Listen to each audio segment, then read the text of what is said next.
Shalom warga kerajaan, sungguh berbahagia kalau kita dipakai Tuhan menjadi seperti yang di belakang ini ya, menjadi kebun anggurnya Tuhan, Karmel ya, kebun anggurnya God ya, dan berbuah banyak yang mempermuliakan Dia. Karena kita sekali lagi tidak dipanggil untuk to be successful, tetapi to be fruitful. Mungkin Anda sudah bosan saya kata ini, saya akan terus bicara sampai itu terpatri dalam diri Anda. Bagaimana minggu yang lalu saya katakan hati-hati pada benalu. Orang yang menempel pada pohon kita, kehidupan kita, dan dia melakukan hal-hal yang merusak ya, membawa kita kepada jalan-jalan yang menjauhkan diri pada Tuhan. Tapi kalau sudah tanya, apa hobinya iblis? Ada yang tanya saya, apa hobinya iblis? Saya bilang dia hobi bikin Kristen bonsai.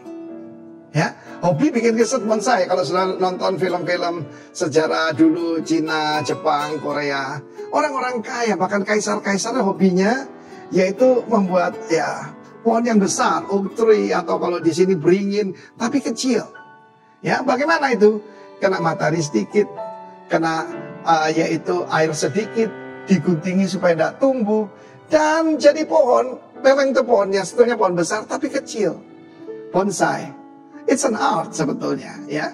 Di rumah kakek saya itu ada pohon jeruk, tapi ditanam di pot, saudaraku. Akibatnya tumbuhnya ya kecil, saudara ya. Apalagi kalau dipelihara seperti bonsai itu kesukaan iblis. Dengarkan khotbah singkat ya. Khotbahnya kok lama. Saya belajar dari pendeta Cho Yonggi, kalau memberi makan jangan pakai sendok katanya, pakai skop. Kasih makan supaya kuat. Tetapi itulah hobi daripada iblis. Di dalam Corona Academy ini apa yang berbahaya? Free time. Saya nggak salah dengar. Free time itu bahaya, saudaraku. Sebab Amsal 18 ayat 9 mengatakan orang yang bermalas-malas dalam pekerjaan sudah menjadi saudara dari si perusak. Ya, jadi slothful, ya, tidak mempergunakan waktu dengan baik. Itu adalah saudara daripada si perusak, bukan cuma friend ya.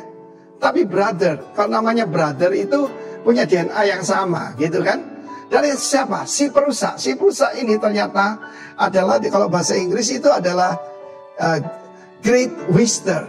Great wisdom. Baal Sahat. Sahat itu perusak, ya.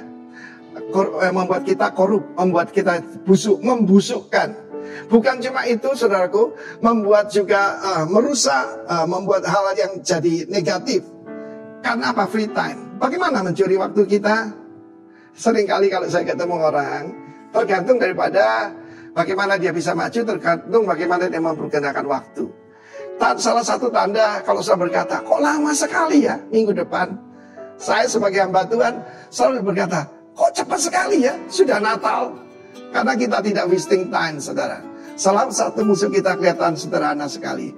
Mungkin karena generasi ya. Saya tidak seperti Donald Trump yang pakai Twitter itu. Bahkan Facebook pun saya tidak aktif.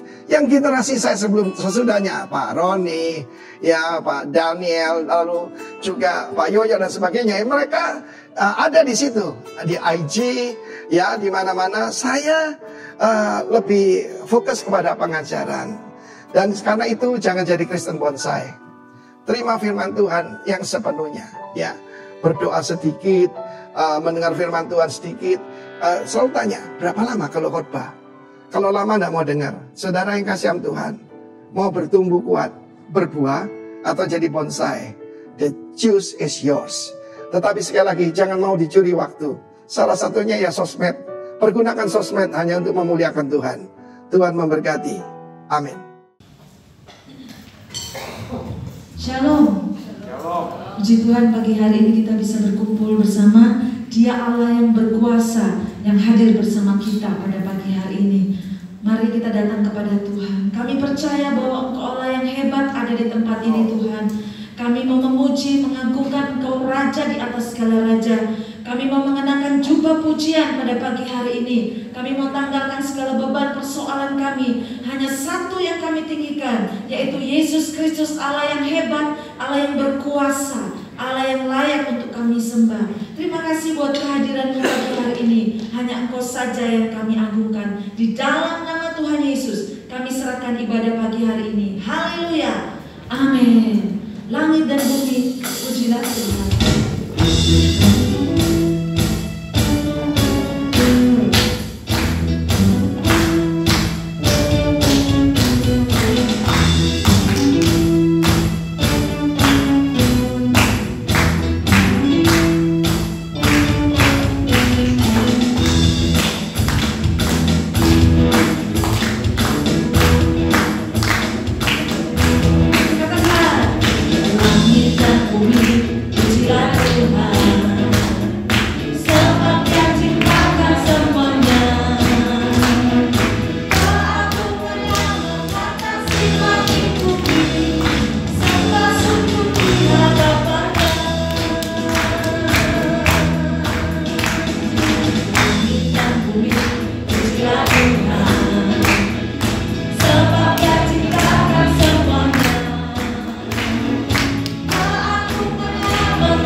Terima kasih Tuhan untuk setiap penyertaan pada setiap kami Tuhan.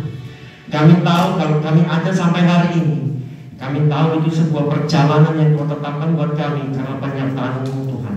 Dan kami tahu Tuhan, hanya lewat firman-Mu lah kami dituntun, hanya lewat firman-Mu kami memiliki sebuah perjalanan yang jelas Tuhan. Karena itu kami buka hati kami buka telinga kami mau berfokus untuk mendengarkan setiap kebenaran daripada firman Tuhan. Kami mau tanggalkan setiap pikiran kami yang mengembara, dan kami mau fokus mendengar setiap firman. Karena lewat firman lah kami tahu kami alami kemenangan. Kami pastikan di tempat ini Tuhan yang adanya sebuah frekuensi atmosfer ilahi, sehingga benar-benar Tuhan kami alami kemenangan. Di dalam nama Yesus, setiap firman yang Kau telah tahu dalam mulutku, aku hanya akan menyampaikan sebuah perkataan yang berasal daripada isi hati ini. Di dalam nama Yesus. Amin. Shalom. Gimana kabarnya? Luar biasa. Oke. Di dalam setiap musik yang Tuhan telah singkapkan buat kita, agenda-agenda Tuhan dan segala sesuatu yang Tuhan telah nyatakan buat kita, ada sebuah janji buat setiap kita. Karena ketika kita ada di luar Kristus, janji-janji itu hanya sebuah ilusi. Tapi waktu kita ditebus oleh Kristus, keyakinan kita yang menyangkut setiap perkataan kita, respon kita, itu namanya bahasa. Contoh, kalau keadaan segala sesuatu, misalnya, apakah kita berespon sebenarnya kepada Tuhan dulu, atau ketakutan dan kegalauan terlebih dulu? Nah, cuma bahasa daripada Tuhan ini bagaimana? Kan kita sudah tahu, kita harus tahu mengenai bahasa. Karena sebenarnya frekuensi yang kita bawa di luar Kristus itu adalah sebuah frekuensi dunia. Even pelayanan pun belum tentu punya bahasa daripada Tuhan. Kenapa? Contoh kalau kita melihat ya di Yohanes 15 ayat 7.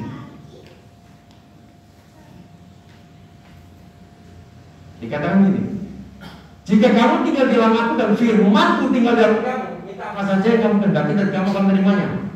Kenapa Anda langsung tinggal di dalam firman? Kenapa kita harus tinggal di dalam Tuhan dulu?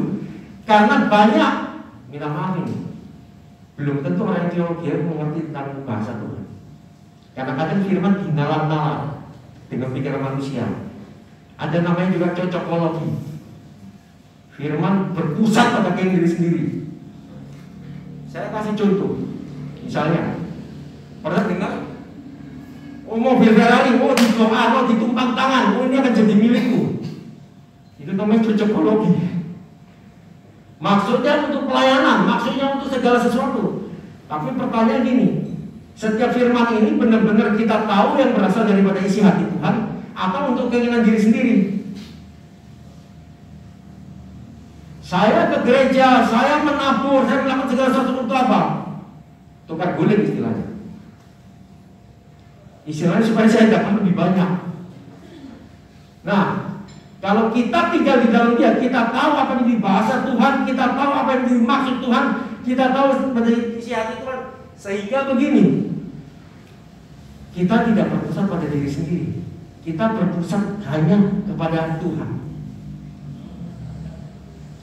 Karena tanpa kita punya pusat kepada Tuhan, hati kita ini akan gampang ditarik dengan frekuensi lama, hal-hal yang lama, sehingga kita akan tetap masuk dalam sistem dunia, sehingga kita akan terbelenggu dengan segala sesuatunya.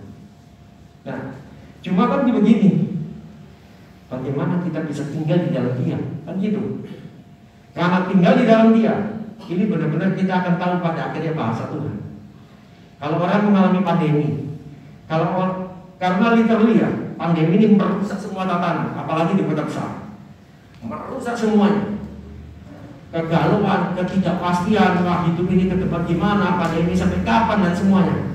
Tapi waktu kita tinggal dalam Dia, pandemi boleh ada, tapi aku tahu aku akan mengalami perbedaan. Pandemi boleh ada, tapi kemenangan disediakan karena aku ada dalam Kristus Yesus. Allah lah yang memenuhi menurut kekayaan kemuliaan dalam Kristus Yesus. Segala perkara dapat kutanggung di dalam Dia. Kita punya bahasa gitu. Kenapa kita nggak pernah punya bahasa gitu? Kenapa kita mengalami kegalauan? Kenapa kita melihat segala sesuatu dari sudut pandang manusia? Karena mungkin kita belum tinggal di dalam Dia. Saudara pernah rasain begitu hadir, contoh. Saudara mesti bayar kota dan bayar apapun masalah saudara. Tapi saudara mengalami tiba-tiba kasih yang mula-mula. Saudara dilawat dengan kasih yang mula-mula. Saudara benar-benar Tuhan benar-benar datang kepada saudara, menjamah saudara. Istilah kata, tidak pakai kepikiran. Benar? Kalau saudara bisa mengalami kasih mula-mula, semua kayaknya tidak ada apa-apa.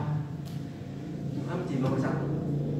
Mulai baca Alkitab, mulai bersekutu dan semuanya. Dan tinggal di dalam Dia ini bukan bicara gini, satu hari baca 5 pasal, doa 2 jam, enggak. Ini bicara sebuah kerinduan antara hati kita kepada Tuhan, sehingga kita bisa memastikan Tuhan menjadikan kita tinggal dalam Dia dan terjadi impartasi bahasa. Karena apa yang kita akan jadi seperti apa yang kita sembah. Saudara nyembah uang, saudara akan jadi uang. Saudara menyembah segala sesuatu di mana saudara memusatkan kepada siapa, saudara akan jadi itu. Tapi kalau pusat hidup saudara, Tuhan, saya bisa pastikan saudara akan memiliki sebuah bahasa Tuhan. Bahkan keserupaan gambar Kristus akan mulai tercetak di dalam diri kita. Karena nggak bisa, frekuensi dosa ini sudah jahat sekali. Setan musuh ini sudah menguasai dunia sebagaimana. Tapi kalau kita tinggal di dalam Dia, kemenangan pasti terjadi. Nah, tapi untuk kita tinggal dalam Dia bagaimana? Kita harus ikuti aturan main yang ada dalam Tuhan. Kita nggak bisa ikuti aturan kita sendiri. Saya nggak bisa berkunjung, misalnya nih, saya pergi ke rumah seseorang. Taruh saya waktu misalnya di Surabaya, saya izin sama masanya sama Bu Gembala, saya nginep ya di sana ya, oke, nginep. Nggak bisa pakai aturan saya kan. Saya masa harus bangun jam 9. Kalau aturannya biasanya pagi itu bangun pagi jam 6 itu ya saya harus ikutin. Saya nggak bisa, misalnya saya biasanya di rumah saya bisa pulang malam bawa kunci. Tapi di rumah Bu Gembala mungkin di Surabaya paling enggak jam 9 dan 10 malam. Saya ikuti aturan main yang ada di rumah, di mana aturan itu ditetapkan oleh Bu Gembala. Nah sama, kalau saudara mau tinggal di dalam Dia, ikuti aturan mainnya. Aturan main di mana itu sebuah aturan yang ada di dalam Tuhan. Kita nggak bisa pakai nalar kita nggak bisa. Kalau aturan mainnya, kita nggak bisa lihat apa yang ada dalam dunia. Kita harus lihat di dalam Firman. Karena kesaksian Tuhan lebih kuat daripada kita. Artinya gini, kalau kita harus ikuti aturan main di dalam Dia, kita harus ikuti lihat Firman sebagai patokan dasar satu-satunya. Bukan lagi kita lihat patokan daripada apa yang kita lihat. Itu yang harus kita pastikan ada di dalam diri kita. Nah, bagaimana kita bisa ikuti aturan main yang ada dalam Dia? Untuk kita dalam Dia, bangun sebuah hubungan keintiman. Bangun satu hubungan yang intim dengan Tuhan. Nah, ini Roh Kudus yang bisa membawanya. Makanya kita juga harus menyambut Roh Kudus.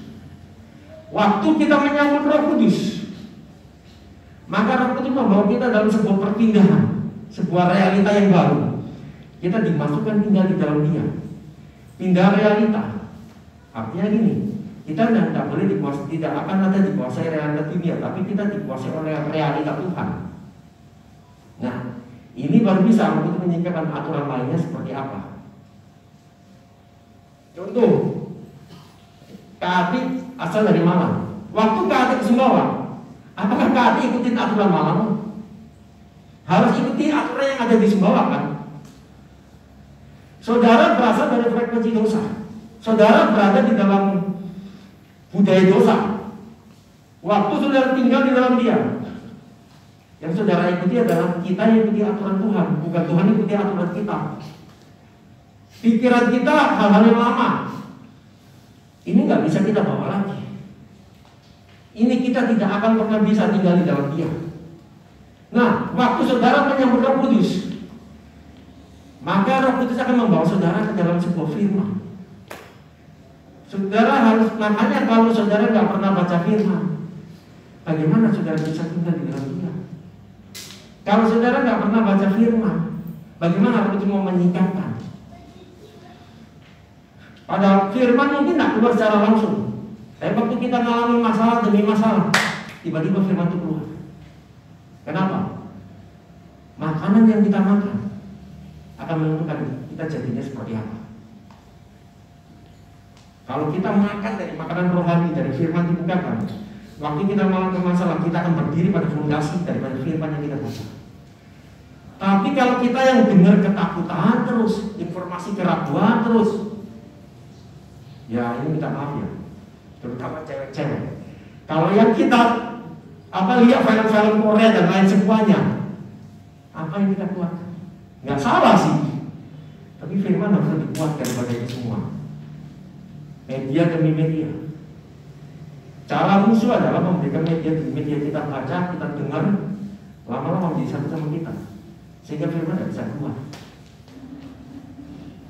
Sekarang begini, saudara mau menjadikan, misalnya dalam kumpulan ini, kopi ya, mau diberikan supaya ini jago, untuk menjadikan restoran Chinese food.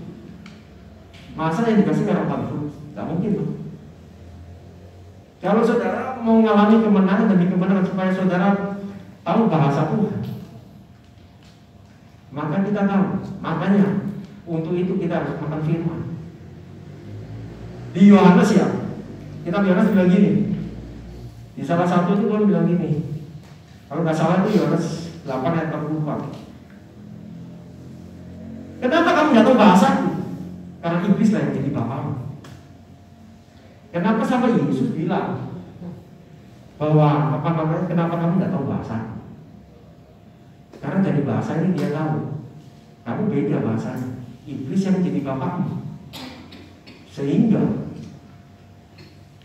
yang kamu lakukan adalah bahasa yang berasal daripada iblis, bukan aku, Tuhan.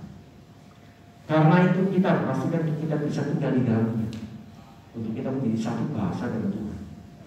Nah, waktu kita menjadi satu bahasa dengan Tuhan, kita akan bisa mengalami namanya berbuah. Nah, hanya pada waktu dengan kita menyambut Roh Kudus kita dibawakan oleh sebuah firman yang dibukakan. Firman kebenaran yang dibukakan dari penebusan Kristus. Bukan firman lagi secara agamawi, ini secara kerutinitasan. Sudah pernah baca firman tapi tiba-tiba firman loncat jadi hidup. Itulah firman dibukakan. Dan itu menjadi fondasi. Pertanyaannya, sikap kita bagaimana?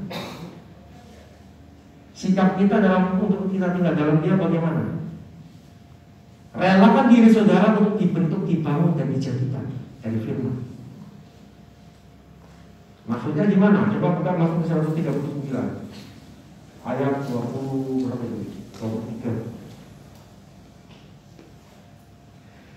Selidiki aku ya Allah, dan kenali hatiku, dan ujilah aku, dan kenali pikiran-pikiran. Lihatlah apakah jalanku serong dan tuntunlah aku di jalan yang kekal. Saudara harus punya sikap gini, Roh Kudus, aku terbuka buat engkau, selidiki aku, lihat aku, apakah ada hal-hal yang salah di dalam diriku. Karena otomatis kita membawa namanya frekuensi dosa ini harus dikeluarkan.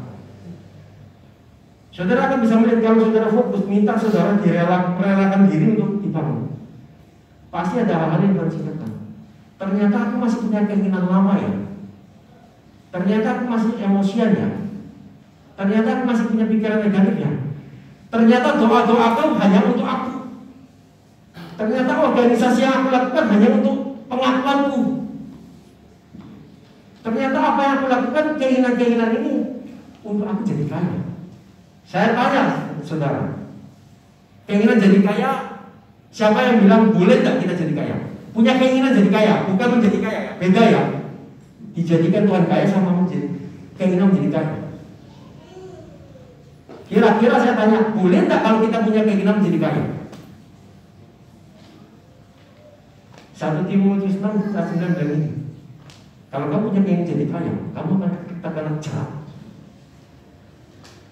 Tapi kalau saudara masuk tinggal di dalam Dia, Tuhan punya agenda dan saudara selaraskan diri saudara dengan agenda Tuhan. Tuhan yang menjadikan kita masuk dalam sebuah kelimpahan. Firman ini yang akan menarik kita membawa Dia dalam kelimpahan. Jadi mulai cek dalam diri kita. Apakah aku berdoa untuk menunjukkan bahwa aku punya karunia? Apakah aku pelayanan, aku khotbah dan semuanya supaya dilihatkan bahwa ini aku? Padahal kita berkata, segala sesuatu adalah dari Dia, oleh Dia, kepada Dia, bagi Dia, kemudian selamanya. Cek hati kita sekarang. Karena kalau kita tidak punya sikap di dalam merelakan diri, dibentuk, dibangun dan dijadikan, saya jadi pastikan saudara tidak akan bisa tinggal dalam Dia dan tidak akan bisa mengalami perubahan demi perubahan. Saudara pernah lihat orang yang isinya komplain aja, semua pokoknya ada dia lain.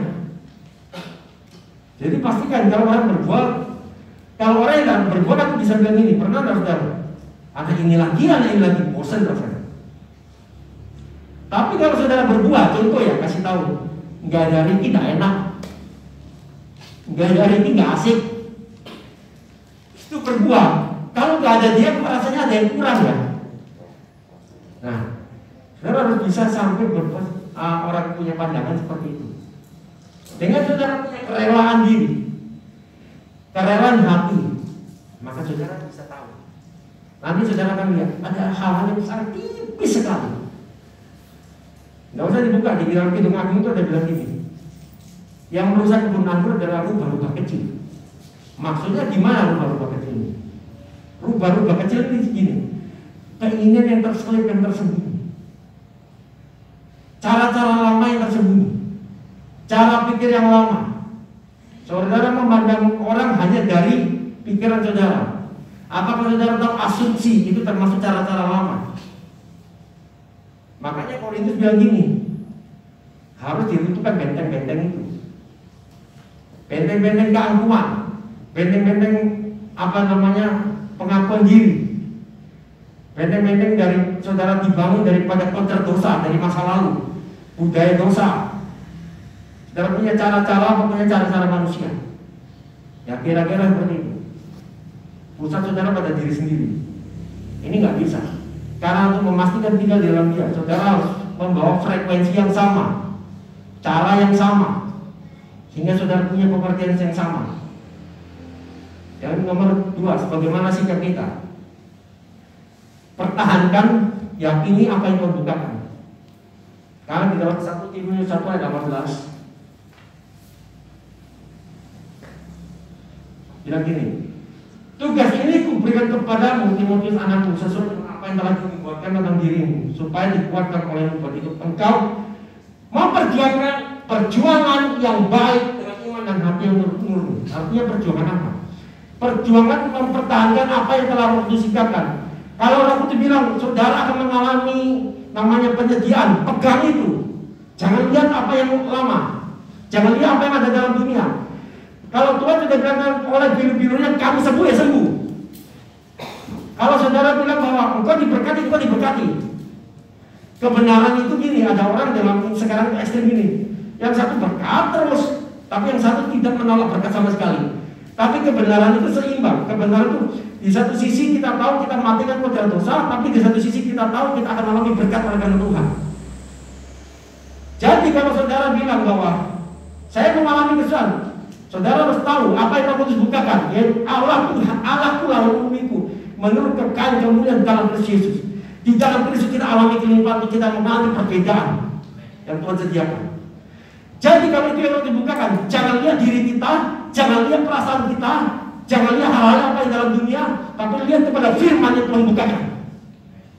Itu baru saudara bisa tinggal di dalam dia. Nah, pertanyaannya, posisi saudara di mana? Nah, waktu itu semua sudah terjadi, kita melakukan itu, maka ini saatnya kita berubah. Perubahan mulai terjadi demi perubahan. Nah, saudara meninggikan Tuhan. Karena itu Yohanes 12:32 bilang ini, kalau Tuhan ditinggikan, Dia akan menarik orang untuk datang kepada kita. Ini bicara pelayanan. Waktu buah kita dihasilkan dari buah karakter Kristus dalam firman. Pelayanan demi pelayanan, jemaat demi jemaat, jiwa-jiwa dan semuanya akan datang melayani kita. Karena dengan buah yang kita hasilkan, maka Roma 8:19 bilang gini, sebab berdasarkan rindu seluruh makhluk menantikan saat anak-anak Allah dinyatakan. Bahasa Inggrisnya sons, putra. Tidak ada putra yang anak kecil. Putra itu dewasa. Dengan ini semua, kelimpahan, kekayaan semuanya akan melayani kita. Kita sama-sama berjalan, semua belum sempurna, tapi kita sudah tahu arah tujuan kita. Sehingga benar-benar gereja ini dan setiap kita dengan berbuah kita akan mengalami namanya benar-benar lewat hidup kita, nama Tuhan ditinggikan. Itulah bagaimana cara kita berbuah. Jadi khotbah saya selesai, cuma yang saya minta adalah lihat dalam diri kita frekuensi lama apa yang ada dalam diri kita, supaya kita tanggalkan apakah kita selama ini punya pengakuan, apa kita ingin dilihat, apa ada keinginan yang terselip. Dan ini hanya bisa disingkapkan oleh Roh Kudus yang kita sambut, meningkatkan semua kebenaran. Oh, ini yang salah, ini yang benar. Oke, kita tanggalkan. Keraguan termasuk frekuensi lama, keminderan termasuk frekuensi lama. Tapi waktu kita sudah selaraskan, kita masuk tinggal di dalam Dia mengimpartasikan bahasanya, sehingga kemenangan pasti terjadi atas kita. Mari kita berdoa.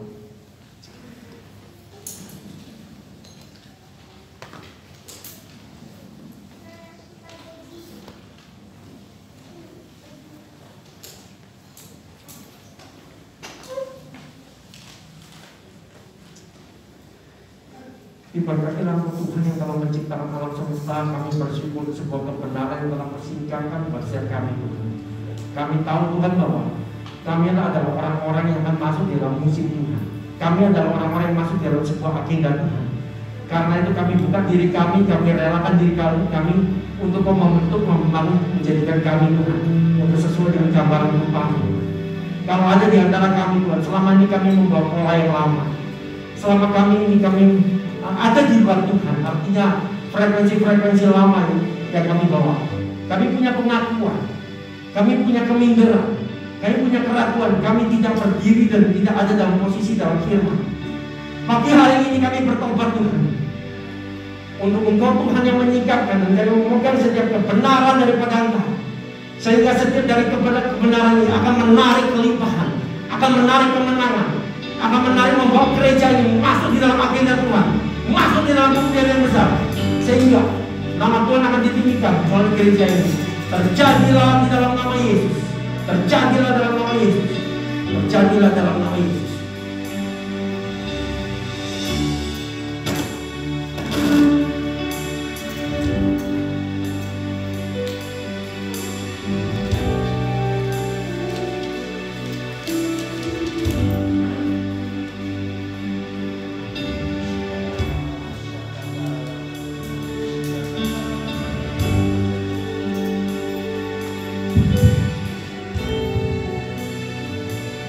Mari saya ajak semua jemaat Tuhan, pagi hari ini kita datang ke hadapan Tuhan,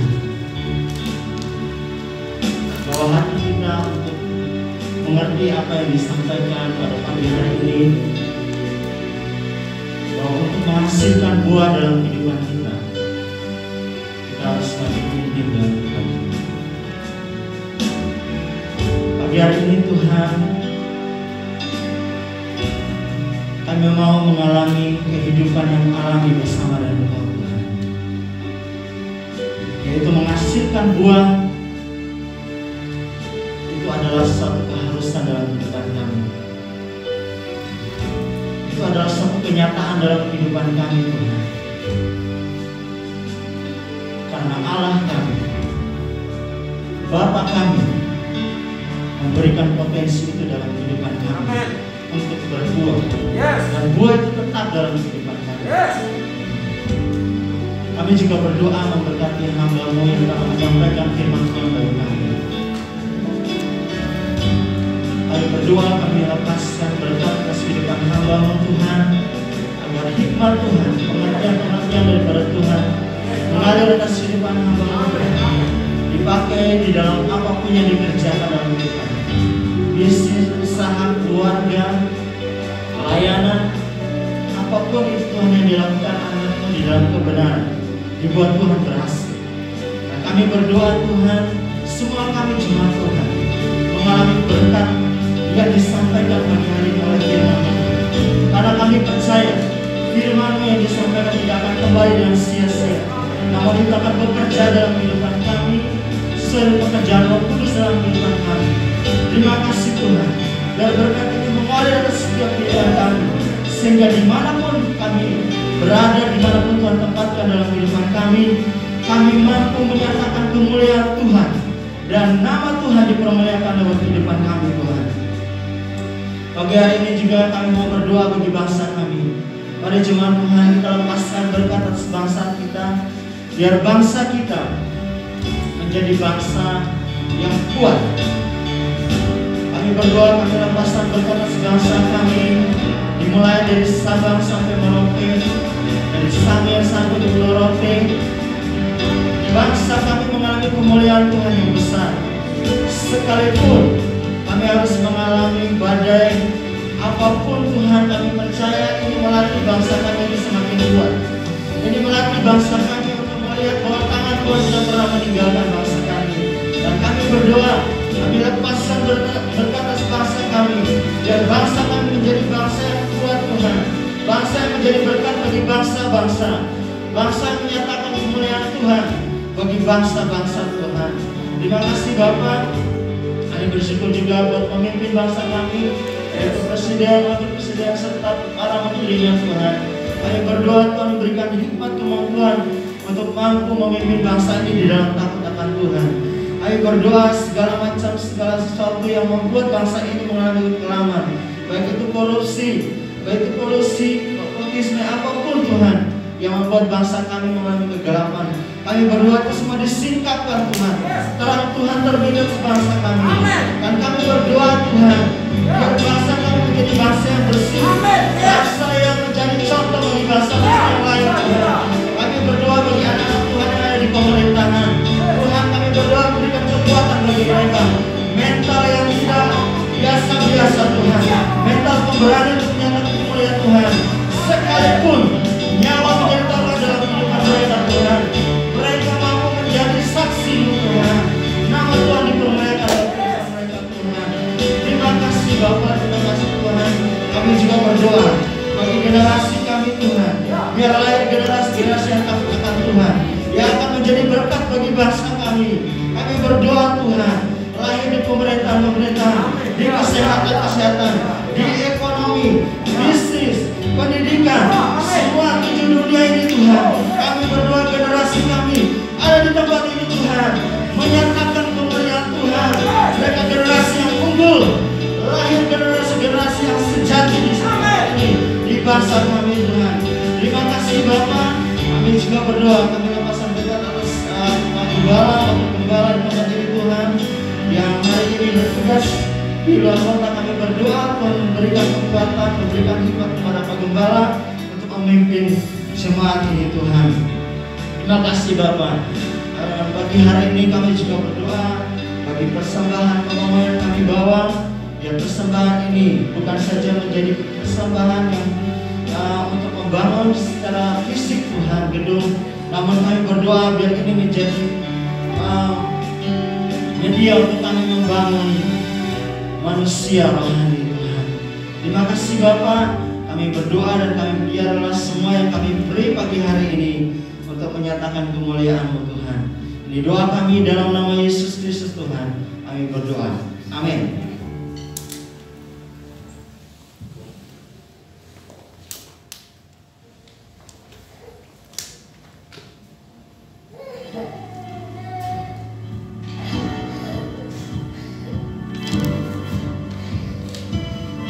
Ibadah hari Minggu tanggal 3 Oktober akan diadakan di Aula Hotel Tambora pukul 8 pagi WITA. Bahwa berdoa diadakan pada hari Rabu via Zoom pukul 6 sore WITA. Link akan dibagikan via grup WhatsApp.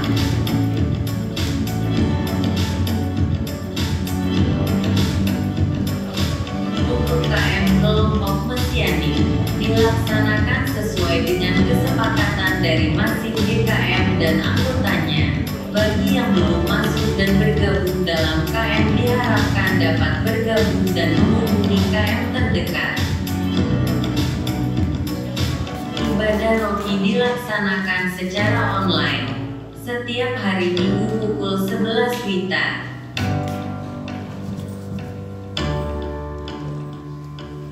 Demikian pengumuman untuk minggu ini. Sampai jumpa di ibadah minggu depan. God bless you all. Shalom Bapak Ibu, saudara-saudara yang kasih dalam nama Tuhan Yesus Kristus.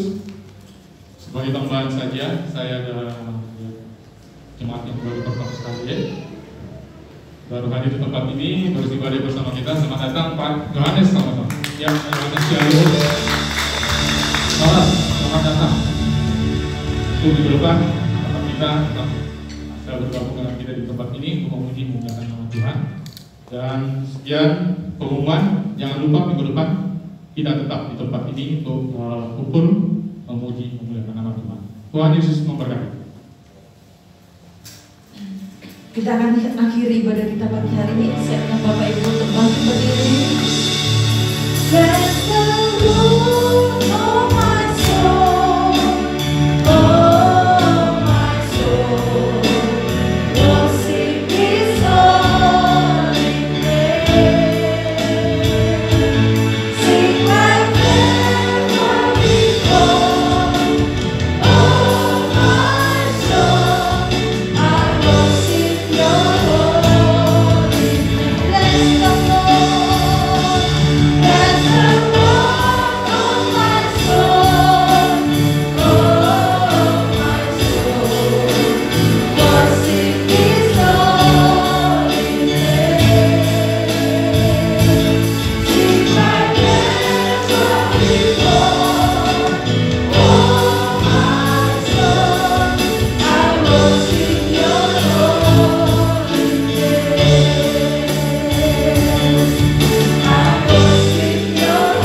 name. I worship Your Tuhan, terima kasih kalau kami boleh ada hari ini, kami sehat, kami kuat, kami terlindungi, kami percaya semua karena urapan-Mu dan kasih karunia-Mu kepada kami. Di tengah cuaca yang tidak menentu, di tengah pandemi yang begitu menggebu-gebu, kami percaya Tuhan bahwa Engkau Allah Immanuel di dalam kami. Sekalipun 1000 lebah di kiri kami, 10.000 di sebelah kanan kami, tapi itu tidak akan menimpa kami. Jika Engkau mengizinkan kami menerimanya Tuhan, kami percaya itu untuk kemuliaan-Mu. Kami tidak seperti yang lainnya karena kami diberkati Tuhan dan dilindungi Tuhan. Kasih Tuhan, angkatlah kedua tangan-Mu dan terimalah berkat daripada Bapa, Putra dan Kudus dalam nama Tuhan Yesus. Tuhan memberikan kekuatan dan hikmat untuk kita dapat mengerti rencana Tuhan dan kehendak Tuhan dalam hidup kita, sehingga destiny kita nyata dalam hidup kita. Tuhan memberkati usahamu, Tuhan memberkati pelayananmu, Tuhan memberkati pekerjaan tanganmu, dan apapun yang dikerjakan tanganmu berhasil di dalam nama Tuhan Yesus, sehingga buah-buah yang kau hasilkan adalah buah-buah yang sesuai dengan karakter Kristus. Diberikan hikmat untuk dapat menangkap apa yang menjadi pesan Tuhan, isi hati Tuhan. Pengertian di dalam membaca Alkitab, semua terbuka di dalam nama Tuhan Yesus bagi semua yang percaya dan menerimanya. Katakan, Tuhan memberkati. Tuhan